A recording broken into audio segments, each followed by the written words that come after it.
The following program is being brought to you on the Voice America Business Channel. For more information about our network and to check our additional show hosts and topics of interest, please visit voiceamericabusiness.com. The Voice America Talk Radio Network is the worldwide leader in live Internet talk radio. Visit voiceamerica.com. The views and ideas expressed on the following program are strictly those of the host or guests and do not necessarily reflect the views and ideas held by the Voice America Talk Radio Network, its staff, and management. Welcome to CIO Talk Radio with your host, Sanjo Gall. All comments, views, and opinions expressed on this show are strictly those of the host, guests, and callers. Here's Sanjo Gall. Good morning and welcome to CIO Talk Radio. To learn more about the show, please visit www.ciotalkradio.com. Today's topic is cloud governance. Is now the time? Our guests for today's show are Dennis Kwan, who's the Director of Autonomous Computing, IBM, and he's the former CTO with IBM's Blue Cloud Initiative and High Performance Group. Good morning, Dennis. Good morning. How are you, sir? Doing well, thanks, and thanks for having me on. Great to have you. Now, we also have Rudy Wolps, who's the Chief Customer Service and Chief Information Officer with ING Direct. Good morning, Rudy. Good morning, and thank you for having me on. Great. And are you guys in the cloud already? You bet. All right. Now, this is an interesting topic. Everybody's thinking about cloud and cloud computing. New paradigm, promising a lot of things. But then we are also looking at this to become the epitome of flexibility and agility and on-demand computing. At the same time, we don't want this to get unruly, so we want to control it. Can you control and still let it go at the pace at which it is evolving? Dennis. Yeah, so I think that, those two concepts actually go hand in hand. If you think about, the subject, right, cloud governance, which is what we're talking about, kind of being able to make sure that your vital IT applications, services that are running on the cloud can be monitored, secured, and kept up and running to support your business operations. It's really about putting some processes in place to support the life cycle of a cloud application or a cloud workload, from the time you start it up, the initial deployment phase, to the time it gets shut down. And, going back to that key value proposition that you mentioned for cloud computing, having flexibility, agility, on-demand access to these compute resources. What the governance model is doing is providing a way for that to be providable in a secure fashion, in a scalable fashion, in a way that allows you to rely on those resources being there. And so I think, in order for this space to take off and to promote that innovation curve that we're seeing with cloud computing, you need to have that kind of safety net in place to make sure that you can rely on the infrastructure that these new cloud services and applications are being built on. And so the concepts of flexibility and agility, as well as control and governance, really go hand in hand. Rudy? Yeah, I'm more from a consumer side of it. Obviously, our business is looking to expand and utilize the cloud environment, and I see it as an element of maturity, and that certain parts will mature faster. For example, security, change management, monitoring, all those parts will mature. I'm less concerned about the predictability of the service side. I think that's pretty known. Everyone knows that expectations of service are fairly high, and there's no hidden science on how to do that. But as far as how to govern it and how to adapt it so that it can run within a business is going to be a big challenge. I think it's also going to be driven a lot by the way that consumers like myself would select their vendors. So the cloud vendors are really going to be differentiating themselves based on the level of governance they have in both service and control. Now, when we started with this whole thing a couple of years ago, what was the state of governance that we expected? Was that truly all along in sandbox stage, and now that we have embraced it and it starts showing value, how do you see the governance concept has evolved itself? Dennis? I think it's kind of part of the natural trend that you see in when we get to these new computing paradigms, right? I mean, if you go back to the web, right, in its earliest stages, it was kind of platform for distributing information and news and such. But the idea of conducting commerce or putting your credit card number on the web was a little bit daunting at first. And so the governance model evolved around that, so that we had SSL and we had certificate authorities and so on. And I think a similar thing is happening here, although we've learned a lot from the last few rounds of internet-based commerce and internet-based computing, with the Web 2.0, and with things like grid computing. So I think we've already had a bit of a jump start, and you see even with the public cloud services out there, there are already some models that allow us to get at some of these aspects, such as monitoring and billing and metering. I think there's still a ways for us to go, though, for both public and private clouds. And you'll see, more and more of this unfold over the next few years. And it'll take probably a page from what's been done with service-oriented architecture and the governance work that's been going on there. Because at the end of the day, both SOA and cloud are about putting out services on the network and being able to control that life cycle so that you have more reliability and more resiliency in the applications that live on these platforms. Now, when you started, Rudy, in your organization, I assume you embraced cloud computing. In an enterprise where there are mission-critical applications, you would not simply put an app and think about governance later. Oh, yeah. Right. Definitely. I mean, in a mature business, of course, you already have a governance infrastructure and governance models, but, adapting it to a cloud environment is actually a pretty interesting challenge in that both there are some nuances and differences that you need to adopt and adjust your current governance model to accommodate. But secondly, there's many different governance models out there, and that might be the way that many of the cloud providers are going to differentiate themselves based on the type of governance model they have, so that a company like ING might select one that's more similar to one that they have today, or one that's more adaptable to the business that they want to pursue. Now, who should be the neck to grab? Whose neck should be grabbed when it comes to whether cloud computing paradigm or whosoever is basically running this infrastructure? Are they the ones who we should be going to for governance, or this should be a separate independent body which is also taking care of the rest of the governance across IT and the organization? Rudy?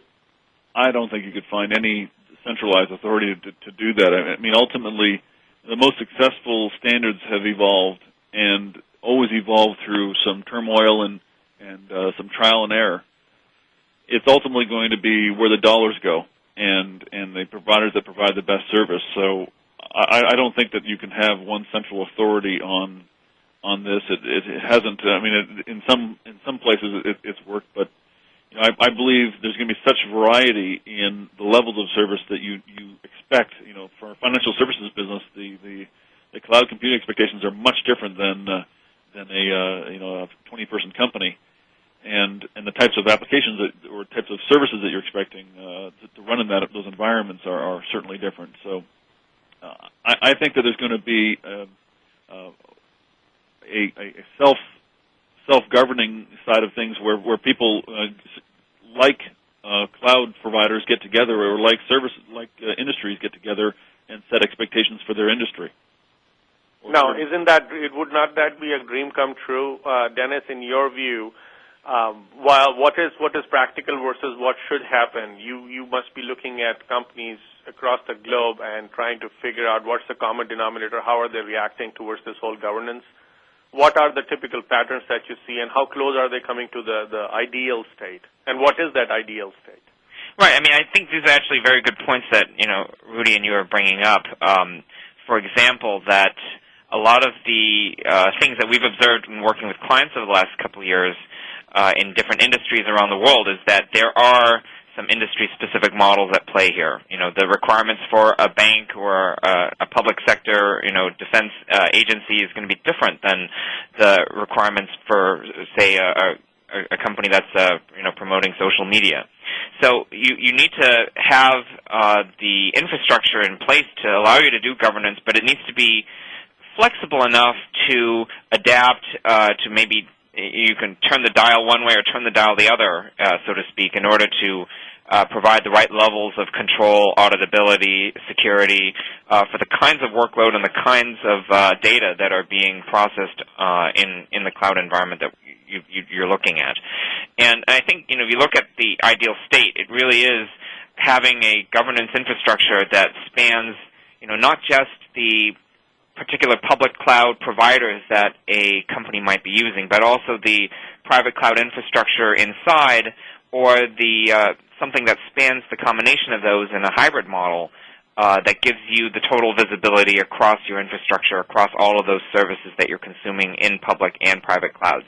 And that's kind of the ideal state. Now, I think if you look at this from a service-oriented architecture perspective, you'll see the ability for those management governance infrastructures to be able to interlock over time. And that's ultimately, I think, where the industry is headed. So a kind of flexible, interoperable model that gives you visibility across that entire infrastructure, both public and private.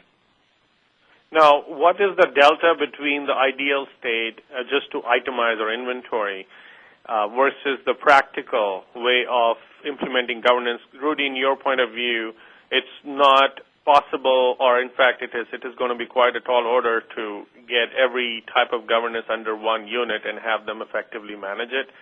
And from your standpoint, Dennis, it looks like you're trying to get some inspiration from SOA governance, and that actually is the next question we would ask. But then, are we sitting on the two separate corners, the practical versus reality? Well, from a SOA perspective, I believe that's there are tons of governance, and people have been doing governance for long enough to already have best practices and good ways of doing things. So the utilization of existing SOA governance models, or components can be certainly migrated and moved over. I think that's probably going to be the thing that's both going to accelerate and provide the best value for governance. Let's take a quick break, listeners. We'll be right back after these messages and continue our conversation about what is reality versus what is that we hope for with respect to cloud governance, and who should be the one whose neck should be grabbed and or made accountable or responsible for governance becoming successful in an organization.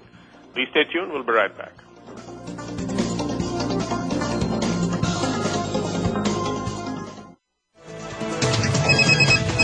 Up-to-date business and financial news. Call now and get the financial information you need. 866-472-5790. 866-472-5790. The experts are here.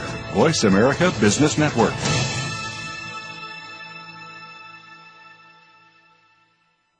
Looking for flexible ways to scale your IT efforts? Then visit www.avol.com today. Avol helps companies find the global IT talent they need to align their IT and business objectives. Whether it's hiring top IT leadership talent or building a reliable technology team, Avol delivers. To find out how Avol can help your company, visit www.avol.com or call 1-800-947-2832. Avol, delivering global IT talent. That's www.avol, A-V-V-A-L, avol.com. Visit today. Hello, this is Red Hat. The vast majority of cloud computing solutions being built today are using open source technologies. In fact, industry analysts tell us that 80% of early clouds are using open source as the key infrastructure. Most of these are being built by Red Hat customers. The benefit for end customers in the entire industry is a new level of openness and interoperability that only open source enables. We at Red Hat, along with our customers in the open source community, are proud to be leading the charge to this new model of computing. There are two fundamentals required for business success today. The first is a robust strategy, one that's in sync with the marketplace and has a focus on delivering value. The second business fundamental is talent. The single biggest factor in the sustained health of a company is having the right people in the right roles, doing the right things. Join Michael Couch, the president of Michael Couch & Associates, each week as he explores elements of these two fundamentals on the Voice of Business Growth. Mondays at 1 p.m. Eastern Time, 10 a.m. Pacific, on the Voice America Business Channel. When it comes to business, you'll find the experts here. Voice America Business Network.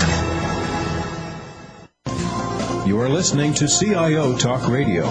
To learn more about the show, please visit www.ciotalkradio.com. If you have a question or comment, call toll-free 1-866-472-5790. Now back to the show. Here's Sanjog Gall. Welcome back. So, Dennis, we are talking about the delta between practical and what is ideal. Do you see that we are going closer from ideal to practical, or the other way around? I think we're definitely heading towards the ideal state. There's been a lot of work in IT governance as a whole, in the last several years, and a lot of those concepts are going to carry over to cloud, just going to be looking at it from a more scalable or massively scalable perspective, which is one of the key aspects of the cloud model. I think that you're also going to, see some growth going on in the way people make use of these cloud environments, and that's going to also be followed up by the appropriate governance models. I mean, we've noticed that clients tend to start with workloads that tend to have less sensitivity in terms of the data that's being managed, starting off with things like online collaboration or test and development environments. And I think over time we'll see the majority of workloads being run on either public or private cloud models or a hybrid model between the two of them. And as we evolve towards that point, towards an ideal state where you can move workloads and applications around depending on business requirements between a variety of different cloud platforms, both in-house and public, that the governance models will be evolving alongside, and we'll get to a point where we can very freely and very securely move things around depending on those needs. Now, Rudy, in your view, do you, in your organization, for example, when you're putting any kind of governance, which is also synonymous to stifling some creativity, some innovation, or it could be viewed that way, or in practical sense, it could be that some people who wanted to keep sandboxing it, they're no longer able to do it because of these constraints that have been put in. So would you say cloud governance is going to be a catalyst, or it's going to be a damper? Well, I think that it allows you to actually layer in governance that's appropriate for the level of business that you look at. We like to put a greenfield idea or some new initiative. I'd like to put that in a cloud environment that has fewer restrictions and more freedom than a more sophisticated, mature platform. So I think you can actually utilize governance as the level of governance as an actual service and a differentiator between the types of businesses that are using. The types of opportunities that are in front of us today, businesses that could not exist before this type of environment. It's just going to be amazing growth in services and computing power for new businesses. I can't. If you think about what it takes to run a large business today, the infrastructure and the governance surrounding all that infrastructure is pretty significant. As you commoditize that and drive it out to a more standardized approach, or abstract it to a more standardized approach, that's going to drive most of your business surrounding your marketing and your product and your brand and all that other stuff that really drives the uniqueness of your business. Now, Dennis, in your view, when you look at within your organization or the customers that you work with, would you rather not have them just put a stop to governance till the time they have totally played with it and find out what the true capabilities are or what those capabilities could be matched to with respect to opportunities it could create before we start putting a command and control structure on top of it? Well, I think my views, and the view we have at IBM is very similar to what Rudy said, in that you want to have the right governance model for the workloads and the applications you're looking at, right? And so if you're looking at experimental, greenfield kinds of applications where the important aspect is being able to get a new idea up and running quickly, that's going to call for a governance model that's very different than a 24/7 banking application that has to always be running and be extremely secure. I'll give you an example. Within IBM, we have a private cloud that we run for our employees that has the ability. It gives employees the ability to go onto a self-service portal and request virtual machines to be able to get new projects or perhaps even a beta of a product that's about to go out up and running for our internal employee population. And the restrictions placed there are fairly minimal because it's behind firewalls and it gives you a lot of freedom of action to be able to get those new applications running. Now, in contrast, if you're talking about a live running application for some sort of critical business function, the security policies that will be in place for those applications will be very different. And so it's not to say that you need to have one governance model that works precisely the same way for every different kind of workload, but you really want to make sure that it's tailored to the applications and the workloads that you're looking at. And I think some clients will do this by looking at workloads in phases, looking at things like collaboration or social networking workloads or things that don't involve a high amount of sensitive data, trying those out on a less strict governance model, and then slowly moving towards more secure environments to support some of the more mission-critical applications. And so in that sense, the governance model is able to adapt to the workloads that you're dealing with. Now, Rudy, a question for you that given it seems that you have mostly your private clouds which you put in, would you say this is by design or just so happened because you already have the infrastructure which you could use for creating a cloud for the rest of them? Because with the question that I'm coming to is for public cloud or where the vendors are involved, people have had this pet peeve of not getting enough visibility into what that true physical infrastructure is underlying, which should be known to the consumer in order for them to feel comfortable. And since they don't have that knowledge or the vendors are not as open to sharing that knowledge, then what kind of governance model could actually fly here when you have half knowledge available? Well, for us, we focused on providing some services within our world through private clouds, and what that's done is created an acceptance, and there's a bit of an evolutionary process here. You can't suddenly tomorrow say, well, we're throwing everything out to this cloud service or this cloud provider. My C-level peers just simply aren't fully aware of how that works and don't have the trust levels yet for that. So I think for organizations to first approach it internally and deal with all of the political, the structural, the cost issues associated with and service level issues associated with going that direction.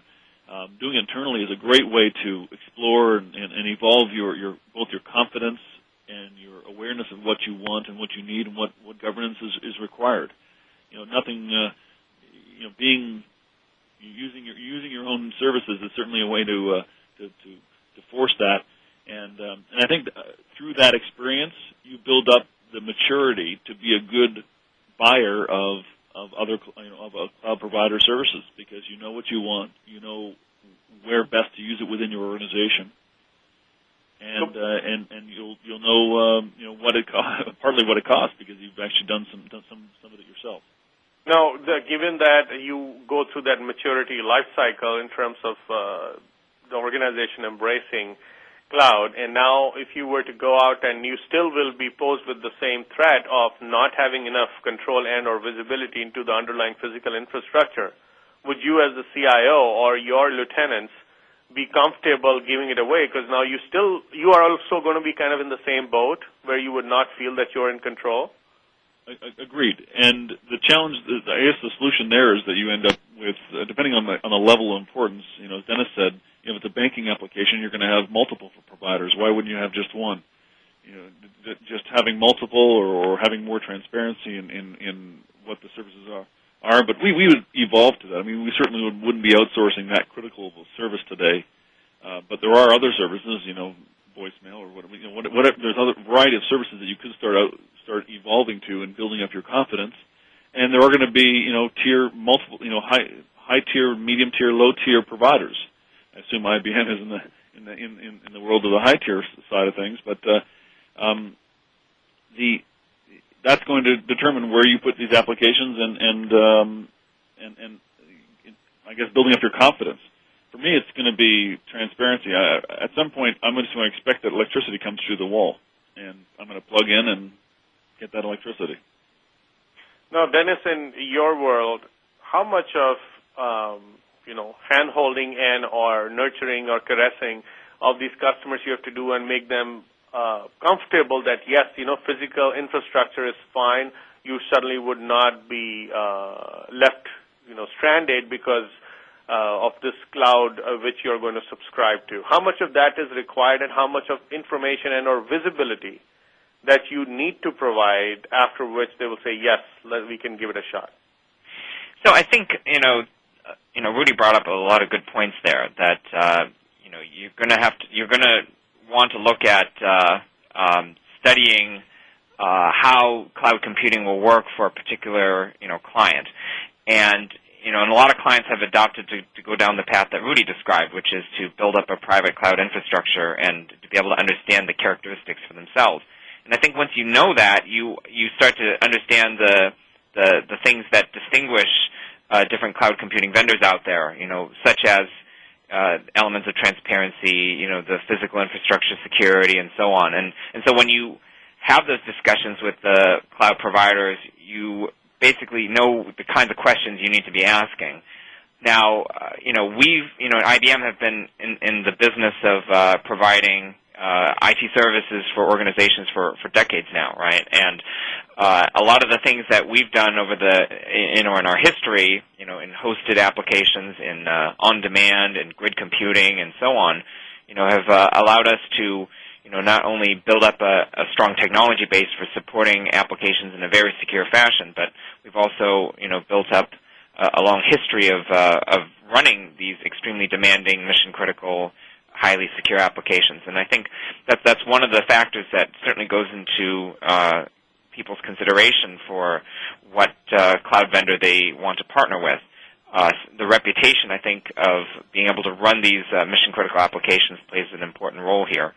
And there's also, of course, going to be clients that want to have a more personalized approach in tackling the cloud computing problem. And, there are going to be firms like IBM that provide consulting services to look at the kinds of workloads, look at the kinds of governance models that might be necessary to support those in a secure fashion, and then help to drive the decision between going to a public cloud service or constructing an internal private cloud, or a combination of the above in order to meet those needs. Let's take a quick break, listeners. We'll be right back, and let's start looking at what a typical governance model look like with respect to cloud, and what are the different aspects of that. Let's inventory those when we come back. Please stay tuned.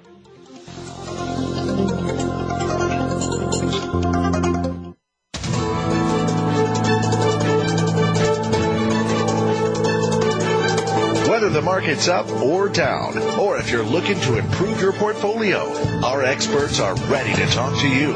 Call now toll-free, 866-472-5790. That's 866-472-5790. Voice America Business Network. Looking for flexible ways to scale your IT efforts? Then visit www.avol.com today. Avol helps companies find the global IT talent they need to align their IT and business objectives. Whether it's hiring top IT leadership talent or building a reliable technology team, Avol delivers. To find out how Avol can help your company, visit www.avol.com or call 1-800-947-2832. Avol, delivering global IT talent. That's www.avol, A-V-V-A-L, avol.com. Visit today. Hello, this is Red Hat. The vast majority of cloud computing solutions being built today are using open source technologies. In fact, industry analysts tell us that 80% of early clouds are using open source as the key infrastructure. Most of these are being built by Red Hat customers. The benefit for end customers and the entire industry is a new level of openness and interoperability that only open source enables. We at Red Hat, along with our customers and the open source community, are proud to be leading the charge to this new model of computing. Do you need directions to solid financial future? If so, the Money Answers Show with Jordan Goodman will provide you with a roadmap to making smart money decisions in every area of your personal finances. Join Jordan every Monday at 12 p.m. Pacific Standard Time, 3 p.m. Eastern for the Money Answers Show on the Voice America Business Channel. Learn how and where to get the best deals on mortgages, cars, and insurance. Find out the best ways to save for college and retirement, get out of debt, improve your credit rating, and save on your taxes. The Money Answers Show with Jordan Goodman will provide you with great tips on investment opportunities in real estate, stocks, annuities, and other investment vehicles. That's the Money Answers Show with Jordan Goodman on the Voice America Business Channel every Monday at 12 p.m. Pacific Standard Time. From the boardroom to you, Voice America Business Network. You are listening to CIO Talk Radio. To learn more about the show, please visit www.ciotalkradio.com. If you have a question or comment, call toll-free 1-866-472-5790. Now back to the show. Here's Sanjog Gall. Welcome back. So let's start with you, Dennis. If you were to inventory the different aspects of a governance model or of a good governance model for cloud, how would you envision that for an organization? So I'd say there's a few different aspects, right? And part of it is putting a process or a life cycle in place to enable your applications and workloads to run successfully on a cloud, right? Cloud is, at the end of the day, about offering services and applications over the network. Or if you're a consumer, being able to get at services, applications over the network from your provider, right? And so by putting in a governance model, you're establishing that life cycle where a new service or application or workload can be defined. It can be published and made available to end users in a catalog. It can be secured and authorized and made available to your end users. And then you're able to monitor and meter the performance of that service over time. And a lot of these characteristics should sound familiar because they are, in common with service-oriented architecture. But there are some things that also are built on top of this that you see in the cloud world as well. For example, a lot more focus on user-facing services as opposed to just web services, as in SOAP services. And also the ability for the infrastructure to play a role in satisfying service-level agreements and scalability requirements because cloud also introduces this flexible, elastic infrastructure that can grow and contract to meet the demands of a particular application or workload. So I think you see all of those pieces playing a role in the cloud governance models that get established. And then looking at the software that is needed in order to support that life cycle so that, no matter if it's an email service or access to a CRM application or access to virtual machines or a wiki, all of those things can be supported in this fashion so that you get a secure, reliable, always available web-based service that your users can subscribe to. Rudy, how is this any different than what you would have put together for your in-house private cloud initiative? Well, many of the things that Dennis speaks of, we certainly focus on, of course, and I guess the two main areas that we haven't fully got our heads around are the change management and security. And change management is a very challenging thing to manage in a maturing multi-application environment. And how do you handle that when you're providing services and the cloud wants to make changes to the way they deliver services? It's very complex, very difficult. That's probably one of the biggest challenges we run into is that you get stymied with legacy because the cost of change and the complexity of change, or simply doing upgrades, is so great that it prevents you from taking action in many ways. And so finding the platform and the governance process to surround change management is going to be a huge business challenge for both the providers and the consumers of the service. Now, with what Rudy just mentioned, what are the plans and or what is the solution to such issues with respect to change management and security? Dennis? So it's, I think, all about having the right service management infrastructure in place. And you look at, some of the offerings out there in the cloud management space. There are, products that can allow you to put in a change management process. And like Rudy said, they're absolutely critical to making sure that your cloud stays under control and that you're able to keep these applications up and running. I mean, if you just delve down into some of the details for a moment, right? The simple part is getting the first version of your application running in some regards, right? You put together a virtual machine image, you put your application on it, and you launch it out in the network so that your users can get to it. But then you have the constant stream of security updates that you need to apply to the operating system and to the middleware and your application. You've got version changes that will go on in that particular application. You need to be able to phase in new versions of the application while still keeping the service up and running. You need to make sure that security patches get put on in a timely fashion.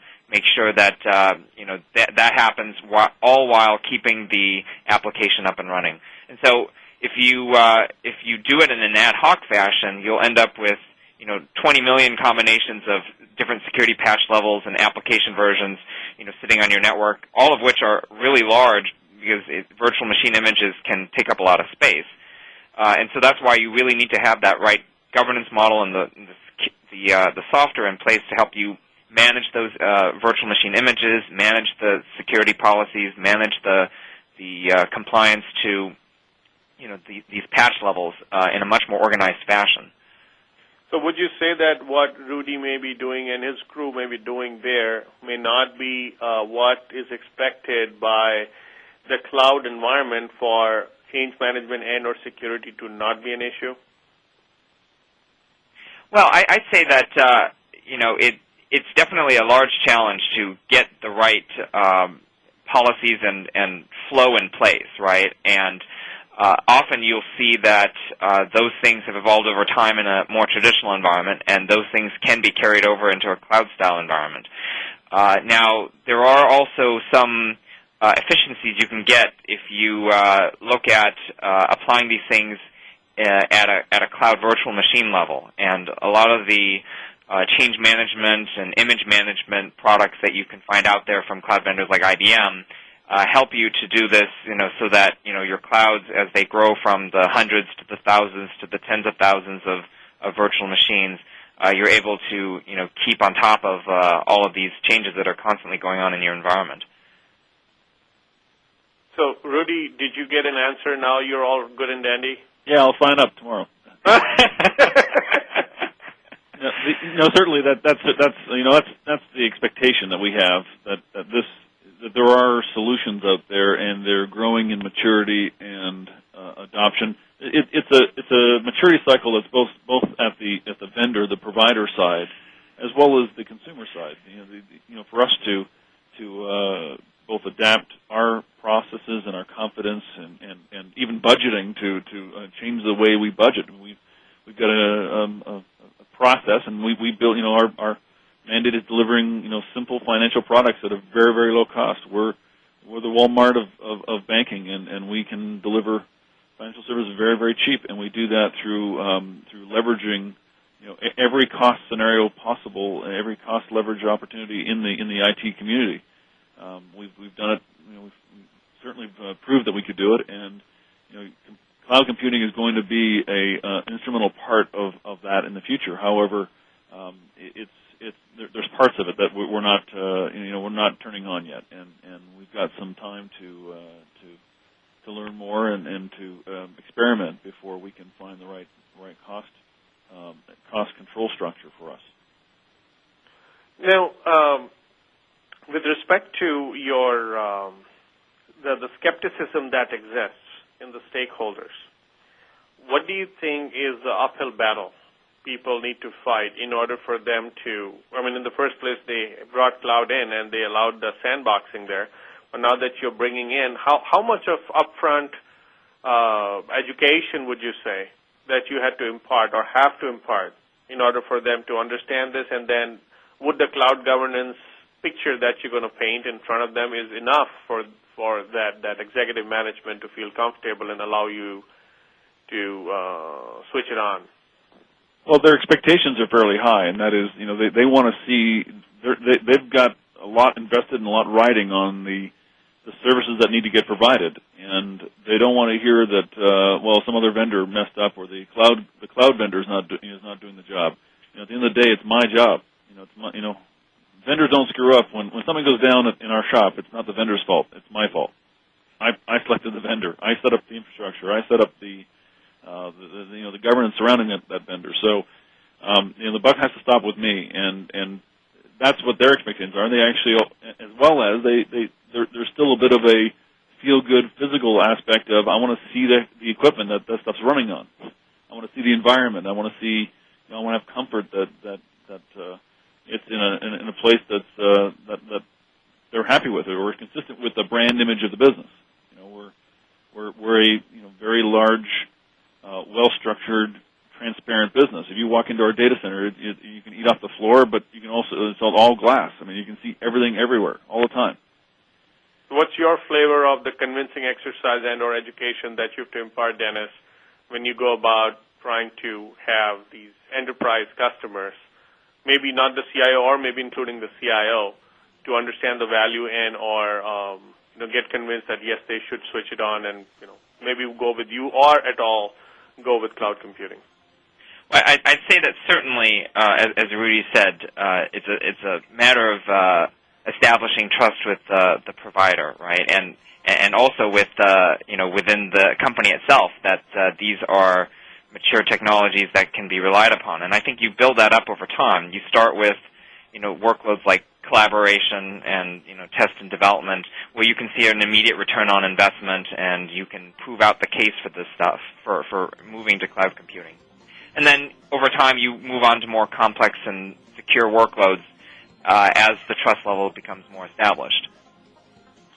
Let's take a quick break, listeners. We'll be right back after these messages and look at the command and control days when we had the mainframe in place, and then some people have started equating this cloud environment where you will have more control and you will not have rogue IT.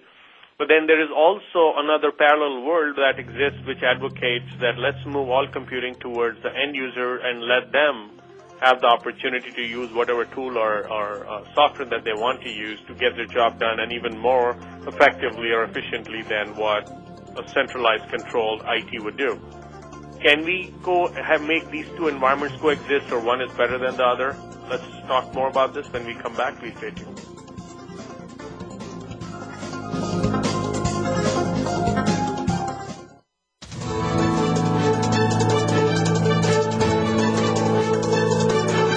Whether the market's up or down, or if you're looking to improve your portfolio, our experts are ready to talk to you. Call now toll-free, 866-472-5790. That's 866-472-5790. Voice America Business Network.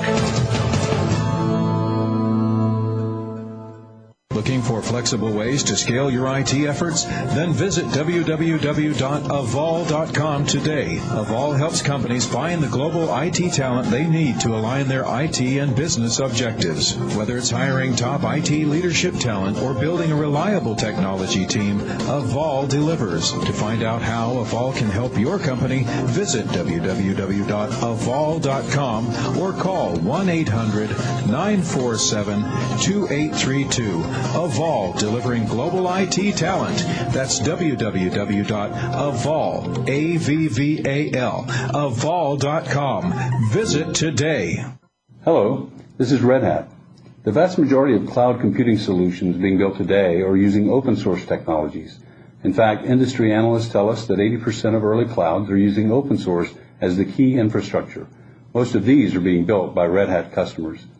The benefit for end customers in the entire industry is a new level of openness and interoperability that only open source enables. We at Red Hat, along with our customers in the open source community, are proud to be leading the charge to this new model of computing. Self-leadership is more important than corporate leadership. In the hustle and bustle world we live in, we need to be reminded that in all failures and successes, we are the common denominators. Each week, let Daniel Gutierrez help bring you the tools you need to manage self-leadership, resulting in self-success. Make your mark in your industry. Make sure you listen to Right Here, Right Now, every Thursday at 11 a.m. Pacific Time, 2 p.m. Eastern Time on the Voice America Business Channel.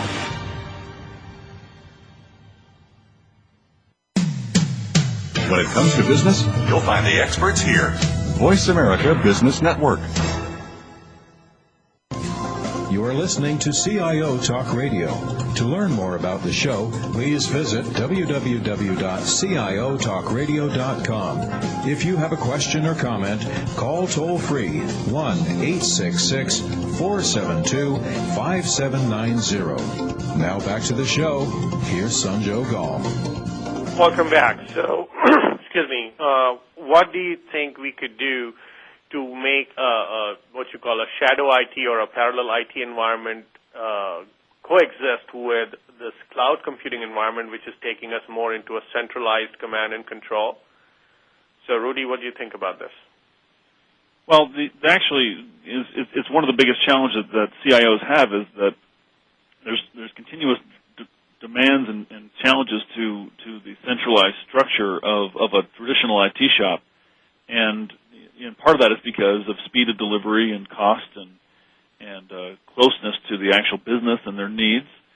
Cloud computing could play a role in that, in that it could provide a lower cost basis, a speedier delivery platform, and also give the feeling of proximity of close proximity to the business owner. So a business owner of a business division that wants to launch a new platform, a new application, a new service platform, knowing that they've got closer control of that environment because they've been delivered a cloud computing type platform, that might be the way we combat this challenge of parallel IT and offspring IT scenarios.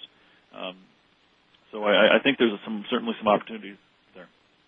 Now, just trying to throw out there, if you were to truly look at it as a computing or utility computing model, don't you think like we allow an employee of our company to plug in his charger for his cell phone, could he not be given this mini feed of the computing power for him or her to do anything that they want within that central place without having to kind of play with the desktop environment, which you want to control centrally?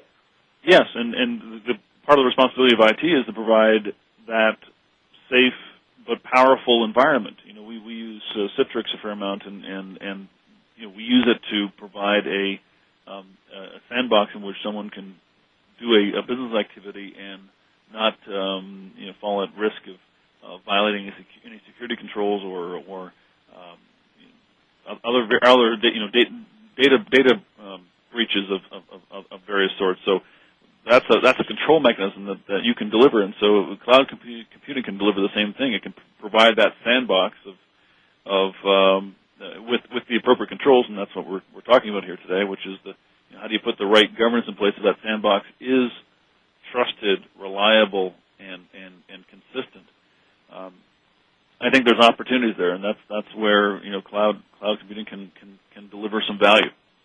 Now, how comfortable would you feel, Dennis, that instead of you talking to the CIO or the mid-management in IT and or enterprise and meeting their needs versus meeting the need of an HR executive and or personnel who wants to play on something and they want to plug in their own mini app into your cloud?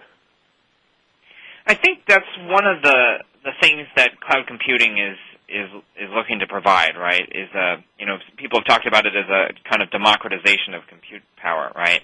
That you really needed to be a full-blown system administrator and expert in order to set up and maintain an application environment.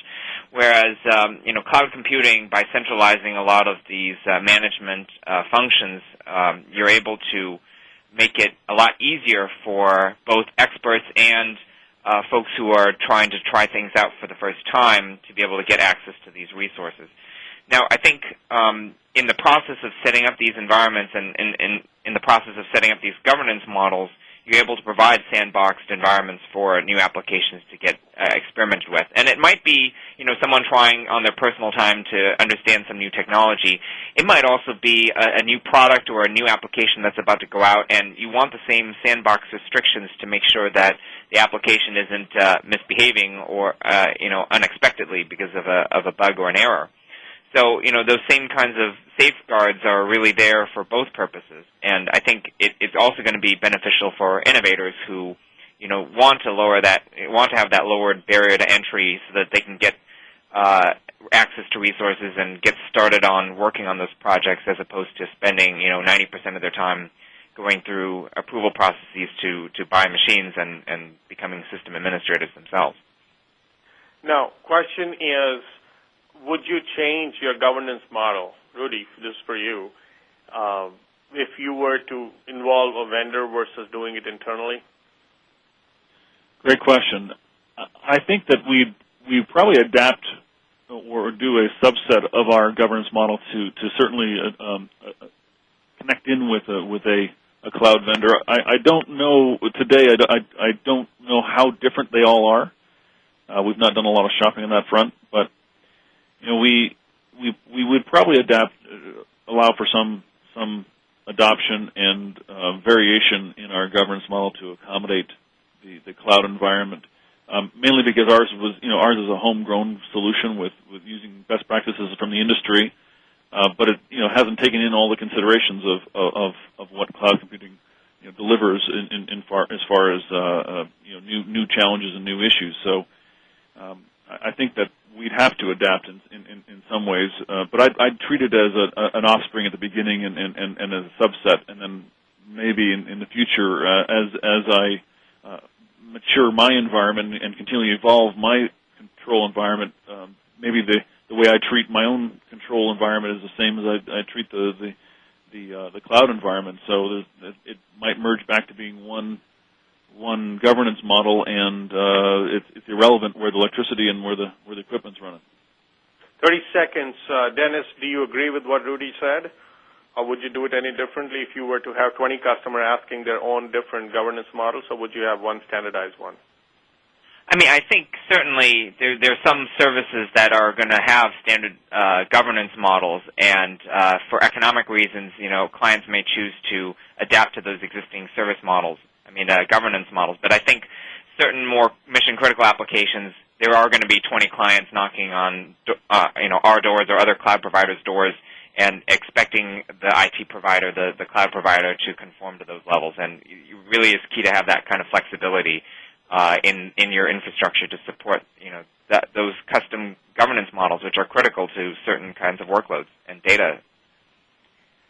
On behalf of the show and our listeners, I'd really like to thank you, Dennis and Rudy, for sharing your thoughts about how cloud governance could actually help an organization get a better handle on what's going on within the cloud as they start embracing it, or even as going forward, how do they scale but not introduce more challenges with respect to change management and or security, as we discussed.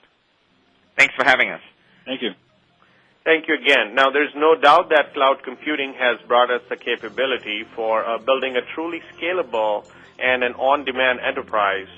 Now, with this computing paradigm hosting our mission-critical applications, it is mandatory to have a governance model in place. However, cloud computing is still in its evolutionary stage, and the standards and best practices are still being defined. So is it truly realistic to expect us to develop a comprehensive governance model up front and just stick to it, or would this also be an evolution? And if it is an evolution, what challenges would it pose? What do you think? Please send us your thoughts to views@ciotalkradio.com. That is views@ciotalkradio.com. Thank you again for listening to CIO Talk Radio. This is Sanjog Aul, your talk show host. Till next week, take care and God bless.